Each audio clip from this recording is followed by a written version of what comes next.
Jika video ini bermanfaat, bantu tekan like dan subscribe.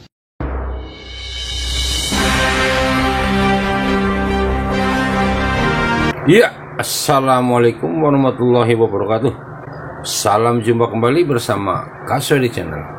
Oke guys ya, para subscriber Kasodi Channel, kali ini Kasodi Channel akan membagikan cuplikan sebuah video ya, mengekspresikan sebuah video di mana Bapak Presiden kita ya, Haji Joko Widodo ya, saking hebatnya beliau ya, bisa mengembalikan 7 aset nasional yang dikelola oleh asing ya. Ya, ini ada beberapa aset kita yang dikelola oleh asing dan bisa direbut kembali oleh Bapak Presiden Joko Widodo. Mari kita simak videonya berikut ini. Aset apa aja yang bisa direbut kembali oleh Bapak Jokowi agar bisa kembali dikelola oleh Indonesia. Inilah asetnya. Rahasia bahwa Indonesia kaya dengan sumber daya alam yang terbentang dari Sabang sampai Merauke. Ketidaksanggupan Indonesia dalam menggali potensi SDA ini membuat pemerintah terdahulu mengundang negara asing untuk ikut mengelola.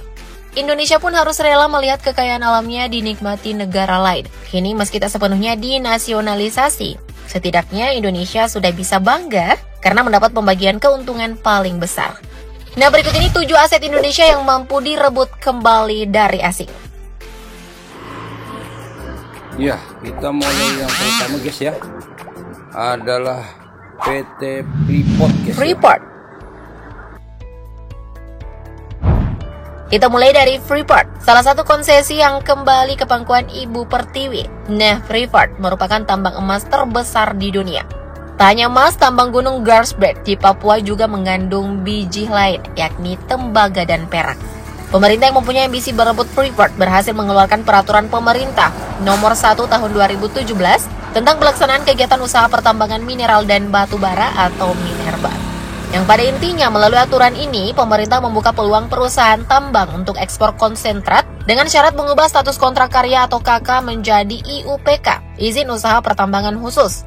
Meski mulanya sempat menolak, akhirnya Freeport takluk dan menyetujui aturan pemerintah Indonesia. Inalum pun ditugaskan membeli sisa saham agar kepemilikan negara menjadi 51%. Sebelumnya, Indonesia hanya memiliki 9,36% saham perusahaan. Menurut Presiden Jokowi, hal ini merupakan momen bersejarah setelah PT Freeport beroperasi di Indonesia sejak tahun 1973. Blok Rokan. Blok Rokan ya. Next, ada Blok Rokan yang ditetapkan pemerintah untuk dikelola oleh Pertamina pada tahun 2021.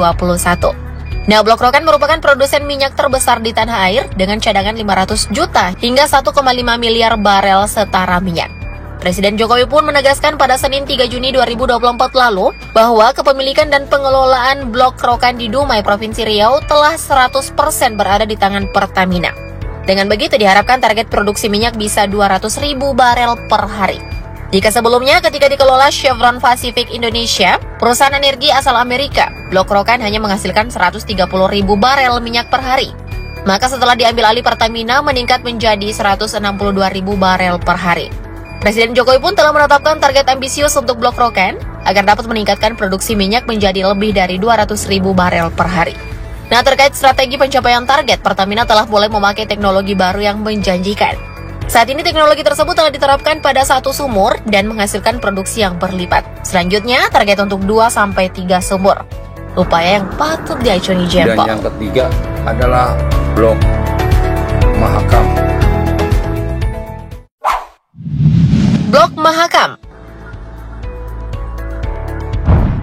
Nah, setelah 50 tahun dikelola oleh perusahaan asing, Januari 2018 silam, pemerintah memastikan bahwa pengelolaan migas di Blok Mahakam sudah 100% kembali ke Indonesia.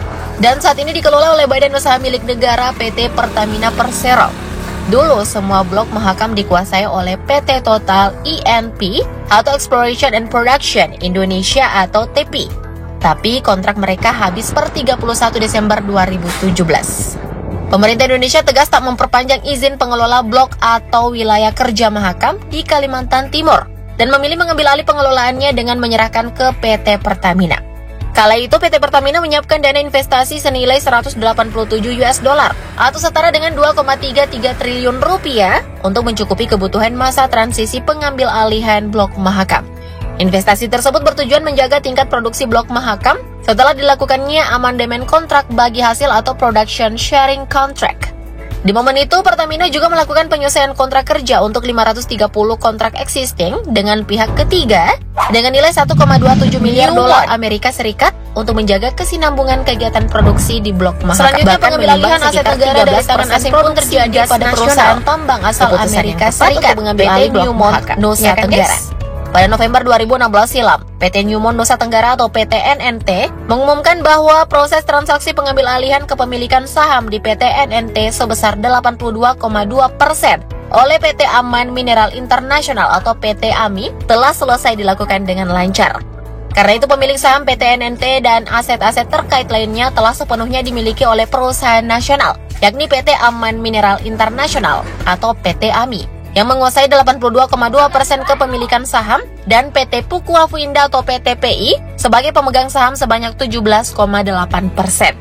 Nah, PT AMI adalah perusahaan Indonesia yang pemegang sahamnya adalah AP Investment dan Medco Energi. Dalam proses transaksi pembelian saham PT NNT ini nih guys, PT AMI didukung oleh sebuah konsorsium perbankan Indonesia dan internasional. Menurut Presiden Jokowi, meski Newmont diakuisisi perusahaan swasta, tetap ada peran pemerintah dalam proses peralihan kepemilikan tersebut. Presiden Jokowi pun berharap ke depannya makin banyak aset negara yang dikuasai asing beralih ke pihak nasional. Moga aja Presiden ke-8 Indonesia makin tegas dengan hal-hal seperti ini ya guys.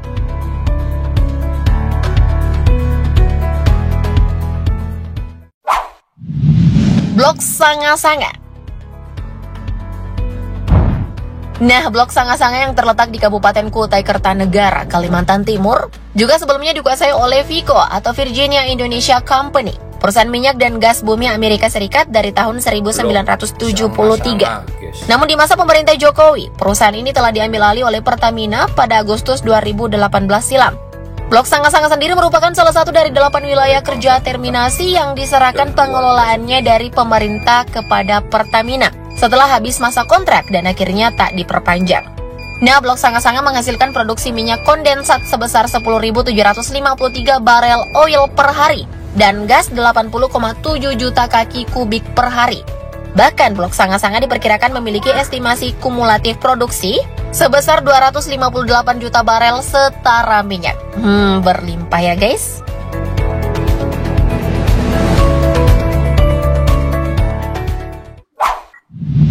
Inalum.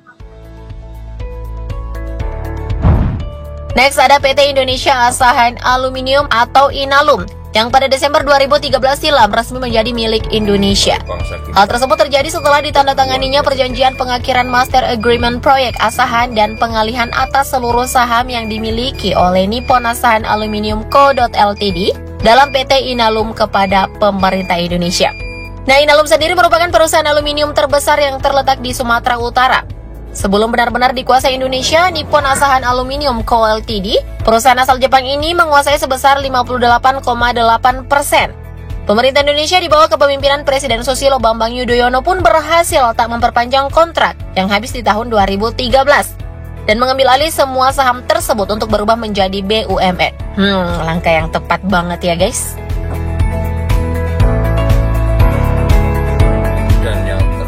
Adalah Vale. Proyek Well ini juga udah bisa dikuasain oleh negara kita sendiri. Terakhir, Indonesia melalui holding BUMN Industri Pertambangan Min ID akhirnya berhasil menjadi pemilik saham mayoritas PT Vale Indonesia Tbk. Nah, setelah menandatangani perjanjian transaksi definitif atas akuisisi 14% saham PT Vale Indonesia Tbk pada Senin 26 Februari 2024 lalu, kini Min ID resmi mempunyai 34% saham di PT Vale.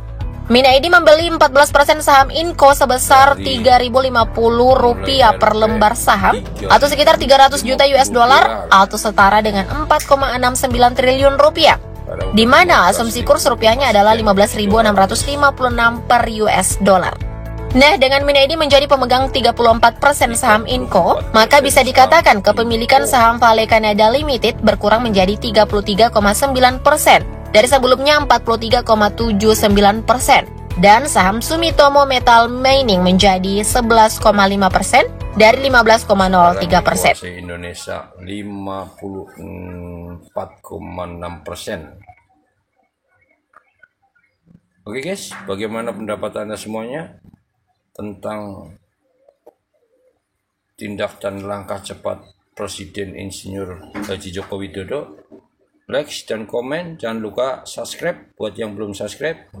Wassalamualaikum warahmatullahi wabarakatuh.